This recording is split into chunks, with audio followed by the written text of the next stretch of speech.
Maşallah ağlamıyor çocuklar ama öyle çok. Maşallah çok ağlamıyor çocuklar diyorum. Bismillahirrahmanirrahim. Assalamu alaikum wa rahmatullahi wa barakatuh. Maanta waxaa halkan igu soo martiqaaday aniga Doctorisa Sumaya Macalin oo mas-uulka ah caruurtan yaryar isku dhegan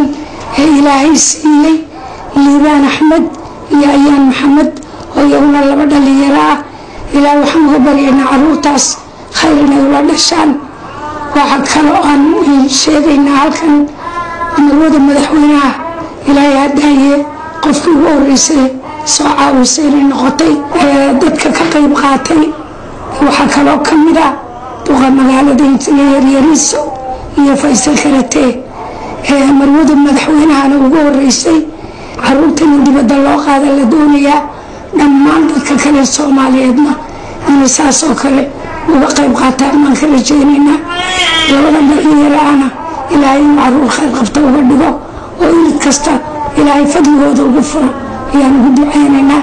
Assalaamu calaykum warahmatullahi wabarakatuh. Ben hastanenin yöneticisiyim, Türkiye Hastanesi'nin. Somali'de olmaktan memnunuz. Somali halkına sağlık hizmeti vermekten memnunuz. Burada hastalarımız için bütün personelimizle beraber çalışıyoruz. Çevir istersen ben sana söyleyeyim. waxaa lahay aniga waxaa ahay oo dhahay Mustafa waa maamulaha isbitaalka Rajab Tayyip Erdogan waxaan ku faraxsanahay oo dhahay inaan wadanka Soomaaliya joogo bulshada Soomaaliyeedna aan ku saacidno haddii aan lahayd dhan walba gaar ahaan dhanka arrimaha caafimaadka oo baahi aad ah ka jirto. Bu hasta özel bir hasta. Misafirimiz de bugün özel. Hoş geldiler. Kendilerine ziyaretleri için teşekkür ediyorum. Sizler de hoş geldiniz tekrar. Söyleyeceklerim bu kadar. Teşekkür ederim tekrar. sidoo kale wuxuu dhahay maanta xaaladda aan joogno waa ujeediin ilmahan isku dhagan qadar Allah ma shaa Allah ilaaha maxay ahayd awoodooda umada ku tusinaya saas darteed wuxuu dhahay martideena oo maanta Nuura fanaanadeena soo booqatay yaan kala qayb qaadanayna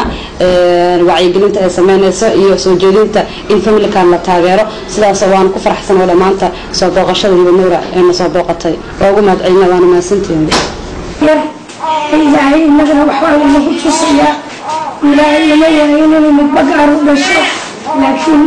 waa mucjiso inaga wax lagu tusayaa waxaana looga baryayaa labadii waalidaa dhalay in ilaahay faraj muftaxay faraj uga dhigo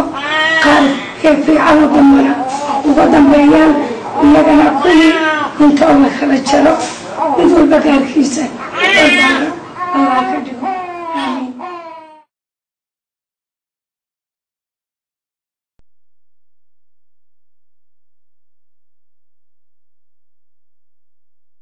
haddii markaa inagu Soomaali hoos soo daadagay Soomaali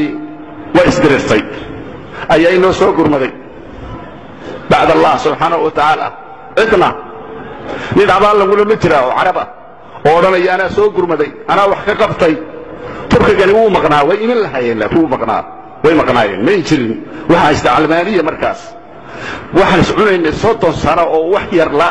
bal dawladda intay noo soo gurbatay xataa lacagna siisay jirto waxay nagu kallifeen baasaboorradeen intay diideen inaan Axmaaro iyo Kenya iyo Uganda iyo Tanzania iyo gaalada Yurub kala gura qaadano oo Kenya la aaso la waayo oo fiisa la nagu siin waayo oo ninkeenii tagay soo raafaan oo xiraan oo tijaartii soo eriyaan carabada waxwaas maxay naga rabaan marka maanta maxay naga raadinayaan maxay naga raadinayaan maanta carabada waxwaas waxaan ka baqayaa oo ka cabsanayaa iyadoo dowladda Soomaaliya ay doonayso in ay dib saxada adduunka lagu soo celiyo diyaaradii magaca maamuuska ee ummadda Soomaaliyeed ee Soomaaliya ayaa kulan arrintaasi la xiriira waxa uu wasiirka gaadiidka iyo duulista hawada ee xukuumadda federaalka Soomaaliya mudane Maxamed Cabdullaahi Salaad Umar uu la qaatay hay'adda duulista hawada ee dalkaasi iyo madaxa shirkadda Turkish Airlines wasiirka iyo wafdigiisa ayaa warbixin waxay ka dhageysteen madaxa shirkadda Turkish Airlines waqtiyadii ay soo martay iyadoona wasiirku uu booqday qeybaha ay ka kooban tahay shirkadda Turkish Airlines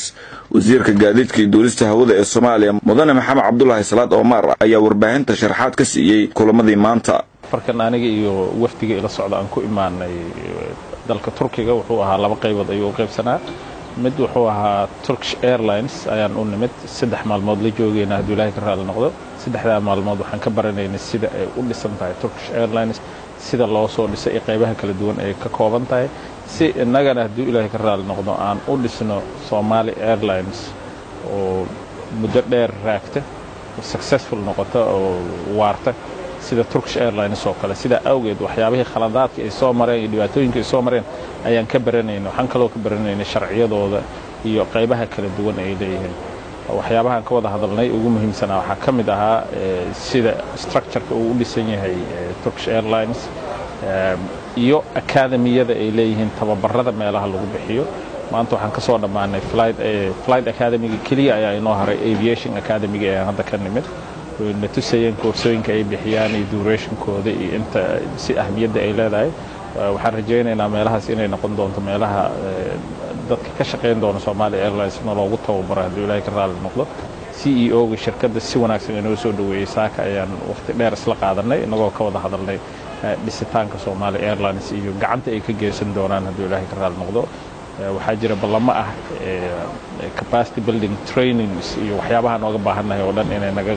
gacan qaban doonaan haddii Ilaahay ka raali noqdo Captain Aydurus waxa uu kamid ahaa duuliyihii Somali Airlines waxa uu sharxay faa'iidada ay ummadda Soomaaliyeed u leedahay in dib loo soo celiyo Somali Airlines Somali Airlines dib loo soo celiyo Somali Airlines soo celinteeda ahmiyad weyn ayay u leedahay qaranka Soomaaliyeed waa mid koobaad ahmiyad ugu horeysa waxa weeye Somali Airlines waxay wadataa astaanta qaranka ay wadataa oo adduunyada dacladeeda meel kasta la tagayso dawladdii ugu horeeyay madaxweynaha hadda waxay isticmaalaan diyaarado kale laakiin waxay isticmaali doonaan insha Allah tacaala mid ka muuqata astaanta qaranka tan labaad ahmiyadda ay leedahay waxa weeye Somali Airlines waa regulator waxay regulator u tahay shirkadaha dawladda ayaa dan ugu jirta waqtigan xaadirka ah oo waxay noqonaysaa in aysan dhuminin suuqa aysan ka bixin